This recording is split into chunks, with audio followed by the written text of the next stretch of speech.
8절 하루는 엘리사가 수넴에 이르렀더니 거기에 한 귀한 여인이 그를 강권하여 음식을 먹게 하였으므로 엘리사가 그곳을 지날 때마다 음식을 먹으러 그리로 들어갔더라. 자, 엘리사가 오늘은 수넴이라는 마을에 들어간 이야기가 나옵니다. 이 수넴이라는 곳은 갈릴리 호수로 하면 남서쪽에 있습니다. 무기또 옆에 있고 이스르엘이라는 그 마을 위에 있는 겁니다. 이사가 이집트의 한 도시고요. 자, 이 수넴이라는 곳에 이 마을에 한 귀한 여인이 살고 있었다. 이렇게죠. 귀한 여인이라고 이렇게 번역이 되어 있는데 뭐 그대로 말하면 큰 여인, 위대한 여인, 그런 여인, 평판이 좋고 존경받는 그런 여인이 살고 있었다라는 겁니다. 보통 이제 구약에서 이렇게 말할 때는 이제 이 사람이 그 재산이 많거나 신분이 높고 또 뿐만 아니라 덕망이 높은 이런 사람을 말할 때, 그냥 뭐 재산만 많아서도 아니고 재산과 덕망이 높은 그런 사람을 말할 때 이렇게 표현을 합니다. 자, 이 분이 굉장히 이제 엘리사에게 잘해줬던 거죠. 그래서 늘 엘리사를 강권하여서 자기 집에서 이렇게 음식을 대접을 했습니다. 자, 우리도 뭐 옛날 우리 한국교도 이런 분들 참 많았죠. 그래서 엘리사가 이곳을 이제 지날 때마다 이제 이 여인의 집에 이렇게 머문 거죠. 이렇게 그 당시에는 이렇게 주로 순회 전도죠. 돌아다니면서 복음 전하고 또 사역하고 하니까 이 수넴에 왔을 때, 이 지역 근처에 왔을 때는 늘 이곳에 머물렀던 것입니다. 이 수넴 여인이 왜 이렇게 엘리사에게 지극히 극진히 대접을 했을까 하면은 그녀는 엘리사가 하나님의 거룩한 사람이다. 정말 이 사람 진짜 선지자다. 그렇게 생각을 했던 거죠. 9절에 여인이 그의 남편에게 이르되 항상 우리를 지나가는 이 사람은 하나님의 거룩한 사람인 줄을 내가 아노니. 여인이 자기 남편에게 엘리사를 소개하기를 이 선지자는 하나님의 거룩한 사람이다. 즉 진짜 선지자다. 다른 선지자들하고 다르다. 정말 정직하고 하나님 앞에 쓰임받고 있는 그런 선지자다라는 거죠. 그런 선지자로 내가 안다 이렇게 했죠. 이 안다는 이 히브리어, 특히 유대인들이 쓰는 안다는 굉장히 중요한 말이죠. 그냥 뭐 정보를 가지고 있는 게 아니라 내가 경험적으로 한다. 확실히 한다. 경험해봤기 때문에 이분이 진짜란 걸 안다는 거죠. 그래서 그런 엘리사를 잘 대접하고 싶었던 겁니다. 뭐 지금까지는 이제 이렇게 자기 집에 경유하면 이렇게 식사 대접을 주로 했던 것 같은데 이 여인이 이 엘리사에게 이제 더 잘해주고 싶은 거예요. 그래서 10절에 남편에게 청하건대 우리가 그를 위하여 작은 방을 담 위에 만들고 침상과 책상과 의자와 촛대를 두사이다. 그가 우리에게 이르면 거기에 머물리이다 하였더라. 식사만 대접하는 게 아니라 이제 그냥 우리 담장 위에 방을 하나 만들자. 작은 방을 하나 만들어서 그 안에 책상과 의자와 침대를 줘서 촛대를 줘서 엘리사가 올 때마다 여기에 머물고 푹 쉬고 잠도 며칠 사역할 때는 잠도 자면서 성경도 연구하고 기도할 수 있는 그런 방을 하나 해드립시다 이렇게 하죠. 굉장히 이제 최선을 다하고 또 최상의 예를 갖춰서 섬기고 싶어하는 걸 볼 수가 있습니다. 이 여인의 마음은 뭡니까? 엘리사가 언제든지 올 수 있도록 그리고 불편하지 않게 사용할 수 있도록 아예 방을 만들어주자 그런 좋은 의도인 거죠. 여러분 수넴 여인이 왜 정말 귀한 여인입니까? 정말 재산이 많고 신분이 높아서만 그런 건 아니죠. 보통 사람들은 재산이 많으면 많을수록 이제 더 모으려고 하는데 이 여인은 그렇게 하지 않았습니다. 정말 과시적인 섬김도 아니고 드러나지 않는 겸손한 섬김으로 섬기려고 하고 또 말뿐인 섬김이 아니라 정말 세심하게 배려하는 섬김 그런 섬김으로 이 엘리사를 섬기고 있습니다. 정말 우리도 어떤 구제를 할 때, 또 봉사를 할 때 이런 마음이 필요하겠죠.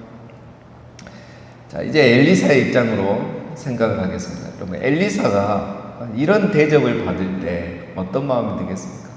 늘 그 지역에 가면 강권하여 데려가서 밥을 먹게 하고 대접을 하고 뿐만 아니라 이제는 방을 지어서 이렇게 아예 불편하지 않게 이렇게 머물 수 있도록 하려고 하는 이 여인의 대접을 받는 엘리사는 여러분 무슨 생각을 하겠습니까? 아유, 내가 이 대접 받는데 어떻게 이 은혜를 갚아줄까? 어떻게 하면 이 여인이 더 복을 받게 해줄까? 이제 이런 생각을 하는 거죠. 그래서 11절에 하루는 엘리사가 거기에 이르러 그 방에 들어가 누웠더니 벌써 방 다 만들고 시간이 지났어요. 남편이 오케이 했는지 안 했는지는 안 나와요. 보니까 이 남편은 그냥 하자는 대로 다 한 것 같아요. 자, 12절. 자기 성한 게하시기 이르되 이 수냄 여인을 불러오라 하니 곧 여인을 부르매 여인이 그 앞에 선지라. 엘리사가 자기 사환에게 이르되 너는 그에게 이르라 너가 이같이 우리를 위하여 세심한 배려를 하는도다. 내가 너를 위하여 무엇을 하랴? 왕에게나 사령관에게 무슨 구할 것이 있느냐 하니 여인이 이르되 나는 내 백성 중에 거주하나이다 하니라. 자, 엘리사가 직접 여인에게 묻지는 않고 이 게하시를 통해서 이제 묻죠. 그녀의 소원이 무엇인지 한번 알아봐라 합니다. 근데 그 질문을 보면 좀 독특해요. 내가 너를 위해서 무엇을 하랴 하면서 또 뭐라고 합니까? 왕에게나 사령관에게 무슨 구할 것이 있느냐. 혹시 뭐 왕이나 사령관들에게 부탁할 거 있으면 나한테 말하는 겁니다. 왜 이런 말을 하게 되냐면 이제 엘리사가 보면은 상당한 영향력이 있잖아요. 그 여호람 왕 때 여호람이 유다와 함께 이렇게 모압 연합해서 모압과 전쟁을 할 때 어떻겠습니까? 엘리사가 많이 도와줬잖아요. 예언도 해주고 그래서 영향력을 많이 발휘했단 말이에요. 그래서 이제 엘리사는 사실 이 왕실에 나름 영향력이 있는 사람입니다. 그리고 수냄 여인은 신분이 굉장히 높은 여인이라겠죠. 이 집안이. 그러니까 엘리사의 이 말은 이 여인에게 상당히 귀가 쏠깃하는 말이죠. 왕실과 가까워질 수 있는, 또 왕실과 이렇게 인맥을 놓을 수 있는 좋은 기회인 겁니다. 그런데 이 여인이 뭐라고 대답합니까? 13절 제일 뒤에 보면 나는 내 백성 중에 거주하나이다. 이 말은 나는 그냥 이 백성들과 함께 이렇게 평범하게 사는 것에 만족합니다. 우리가 다 하나님의 백성이고 하나님의 자녀이고 그래서 여기서 그냥 이렇게 사는 게 저는 감사하고 좋습니다. 뭐 왕실과 굳이 이렇게 인맥 놓을 필요 없습니다. 이렇게 사는 것도 나는 만족하고 감사하고 충분합니다. 그러면서 수냄 여인은 대가를 바라지 않고 이렇게 섬겼다는 것을 우리가 알 수가 있습니다. 자, 두 번째, 여러분 수냄 여인이 왜 귀한 여인입니까? 자기가 가진 것에 감사하고 만족하고 대가를 바라지 않고 나누는 삶을 사는 사람인 겁니다. 정말 완벽하죠? 자기의 삶에 만족하고 감사하며 대가를 바라지 않고 나누는 삶. 그 여인이 바로 이 수냄 여인입니다. 여러분, 자기 상황에 만족하고 감사하는 사람이 구제도 하고 봉사도 할 수 있습니다. 늘 불평불만하는 사람은 절대 구제도 못하고 봉사도 할 수가 없는 거죠. 여러분, 많이 가졌어도 자족하는 마음, 감사하는 마음이 없으면 구제하고 봉사를 할 수 없습니다. 능력이 있어도 이 여인처럼 많은 능력이 있어도 하나님 겸손한 마음이 없으면 또 구제, 봉사를 할 수가 없는 겁니다. 자족하는 마음, 감사하는 마음, 그리고 겸손한 마음이 정말 내가 얼만큼 가졌든 내 능력이 얼만큼이든 정말 구제와 봉사를 할 수 있게 하는 거죠. 그래서 여러분 이런 마음을 보면 이제 그 구제나 봉사의 진정성을 우리가 알 수가 있습니다. 그래서 이 수냄 여인은 정말 다른 거 기대하지 않고 정말 진정성 있는 그런 섬김을 했다는 것을 알 수가 있습니다. 자, 우리가 이제 이런 수냄 여인을 보면 정말 감동되잖아요. 정말 멋지지 않습니까? 엘리사의 마음이 어떻겠습니까? 아니, 내가 왕실하고 인맥을 연결해 준다는데도 싫다 하고, 사령관에게 부탁을 해준다 해도 싫다 하고, 그냥 지금 삶이 만족하고 부족함이 없다고 그렇게 말하는 거예요. 그러니까 엘리사가 정말 정말 이분이 진심으로 나를 섬겼구나. 그걸 알게 되는 거죠. 정말 이제 뭐라도 해주고 싶고 정말 가장 필요한 것이 무엇인가 그걸 채워주고 싶은 거예요.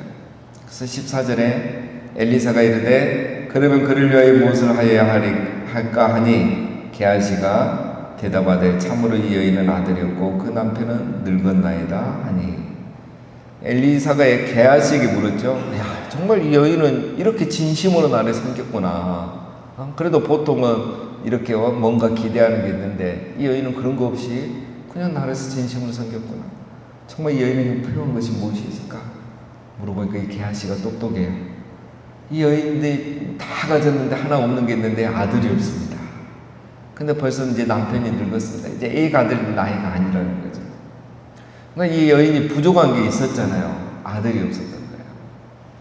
근데 이미 그건 이제 시간이 지나서 이건 어쩔 수 없다라고 그렇게 생각을 해서 아예 엘리사에게 구하지도 않았겠죠. 자, 15절에 이르되 다시 부르라 하여 부르매 여인이 문에 서니라.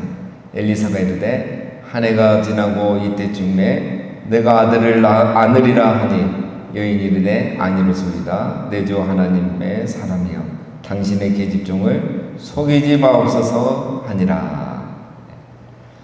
내년 이맘때쯤 즉 1년 뒤에 이제 너가 아들을 안게 될 것이다. 애를 갖게 되고 1년 뒤에 애가 태어날 것이다 라는 예언을 해주고 축복을 해주죠. 이 여인에게는 여러분 가장 기뻐할 말이죠. 가장 정말 꿈꾸던 말이죠. 그러나 기대하던 일은 아니죠. 왜냐하면 현실적으로 이제 나이가 있기 때문에 이건 상상도 하지 않을 겁니다. 비현실적인 것이라고 생각했죠. 그래서 이 여인이 뭐라고 합니까? 당신의 계집종을 속이지 마옵소서. 여인이 그죠? 다 이게 믿음이 나쁘다 없다라고 할 수는 없습니다, 여러분. 아브라함하고 똑같죠. 아브라함도 아들을 주실 걸 믿고 뭐 다 해서 떠났지만 막상 100세가 돼서 아들을 준다고 했을 때는 그걸 받아들이지 못하잖아요. 그 아브라함 아내도 그랬고 사라도 그랬지 않습니까? 그런 상황이죠. 다른 거 다 믿는데 이 나이에 애를 갖는다는 거는 그거는 너무 비현실적이기 때문에 이런 말을 한 겁니다. 자, 그런데 1년 뒤에 어떻게 됐습니까? 우리 17절 다 같이 함께 읽겠습니다. 시작. 여인이 과연 잉태하여 한 해가 지나 이때쯤에 엘리사가 여인에게 말한 대로 아들을 낳았더라. 아멘. 엘리사가 말한 대로 현실적으로는 비현실적이지만 엘리사가 말한 대로 즉 하나님 말씀대로 여인이 아들이 태어나게 된 겁니다. 정말 우리가 봐도 감동적이죠. 우리 하나님이 보셔도 얼마 정말 이렇게 해주고 싶었었겠습니까? 자, 하나님은 이 여인에게 가장 필요한 것을 채워주신 거죠. 사실 여인에게 뭐가 필요했겠습니까? 아무리 왕치라고 인맥이 있어도 뭐예요? 자녀가 없으니까 이제 그냥 이렇게 살아가려고 했는데 하나님 가장 필요한 아들을 그 집에 주신 거예요. 여러분 다시 이제 우리가 시대적인 맥락으로 돌아와야 됩니다. 자, 지금은 북이스라엘이라는 나라죠. 그 북이스라엘이 가장 어떻게 보면 또 타락했던 정말 하나님을 가장 거역했던 시대죠. 왜냐하면 지금까지 아직은 아합 왕조입니다. 오므리 왕조여가지고 아합의 아들들이 통치하고 있는 거죠. 요람 시대죠. 가장 이스라엘이 타락하고 불순종했던 그 시대입니다. 자, 왜 엘리사의 이런 이야기들이 나올까? 어제도 한 선지자의 아내 이야기가 나오고 오늘도 수넴 여인이 나오죠. 엘리야 시대에도 이제 이런 이야기들이 나오잖아요. 이 열왕 시대에 왜 이런 이야기가 나올까? 이거는 어떤 단순한 기적을 말하기 위해서 기록된 이야기가 아닙니다. 가장 타락한 시대, 가장 불순종한 시대, 하나님이 그렇게 말을 해도 거역하는 시대. 우리가 이번에 조금 전에 7장에서도 살펴봤지만 하나님이 엘리사를 그 에돔까지 보내셔갖고 그 말도 안 되는 전쟁에서 이기게 해주시잖아요. 그 건기에 웅덩이를 파니까 물이 고이게 하고 그것도 물이 역류해서 고이게 하고 그것 때문에 전쟁에서 이길 수 있는 기회를 주시고 그렇게 해도 하나님을 믿지 않고 섬기지 않는 시대가 바로 지금 이 시대입니다. 이 오므리 왕조 시대, 아합의 후손의 시대. 자, 그런데 어떻습니까? 그럼에도 불구하고 하나님을 경외하는 사람들이 있었다는 거고, 하나님을 경외하는 그 사람들에게 하나님은 관심 가져주시고 그들의 필요를 채우시고 그들에게 기적을 행하고 계시고 은혜를 베풀고 계신다는 사실입니다. 엘리사 이야기들은 이걸 말해주고 있어요. 단순한 기적이 아니에요. 아무리 시대가 악하고 불순종한 그 악한 시대지만 여전히 하나님을 경외하는 한 사람, 그 한 사람에게 하나님은 관심을 가져요. 그 사람이 왕이 아니고 저 수넴이라는 무명의 도시에 있는 한 여인, 이름도 없는 한 선지자의 아내, 이름도 없는 이 수넴에 한 사는 여인, 그럴지라도 하나님은 그들에게 관심 가져주시고 그들의 필요를 채우시고 은혜를 베푸신다는 겁니다. 엘리야 시대는 어땠습니까? 사르밧 과부에게, 사르밧 여인에게 엘리야를 보냈잖아요. 자기의 남은 것으로 이 엘리야를 대접하게 만들어서 하나님은 그 가정에 은혜를 베푸잖아요. 가루통에 가루가 떨어지지 않고 기름통에 기름이 떨어지지 않는 다함이 없는 은혜를 사르밧 여인에게 베푸셨어요. 어제는 한 선지자의 아내에게 남편이 죽고 빚만 남기고 그래서 두 아들이 종으로 가게 됐는데 하나님 앞에 나와 하소연하니까 하나님이 그 가정에 빚을 다 갚고 두 아들과 함께 살 수 있는 생계비까지 주는 그 다함이 없는 은혜를 베풀어 주셨습니다. 오늘 수넴 여인도 마찬가지입니다. 아무 대가도 바라지 않고 자기 아들 없지만 그거조차도 기대하지 않고 정말 하나님의 사람을 섬기니 하나님이 가정에 아들을 주신 겁니다. 여러분, 하나님이 안 계신 것 같고 우리가 이 세상을 보면 하나님 뭐 하시나 싶은 것 같지만 아닙니다. 오늘도 우리가 하나님 앞에 겸손히 순종하고 하나님 경외하며 살면 하나님은 우리에게 관심 갖고 계시고 우리의 필요를 도우시고 우리에게 은혜를 베풀어 주십니다. 오늘 우리가 수넴 여인을 통해서 기억해야 될 교훈은, 그러니 세상이 어떻고 하든 사람이 뭐라 하든 시대가 어쨌든 오늘 나는 하나님 앞에 모든 것을 자족하고 감사하는 마음을 가져야 합니다. 그게 하나님 경외하는 거예요. 그리고 더 나아가서 겸손한 마음으로 구제하고 봉사하고 섬기는 삶을 살아야 합니다. 그러면 아무리 시대가 패역하고 악해도 하나님은 믿음으로 사는, 그렇게 살아가는 우리를 다 보고 계시고 기억하고 계시고 우리에게 필요한 은혜를 베풀어 주실 줄 믿습니다. 오늘 하루도 자족하는 마음, 감사하는 마음, 섬기는 마음, 겸손한 마음으로 우리 하나님 경외하며 살아가시는 우리 모두가 되시기를 주님의 이름으로 축원드립니다.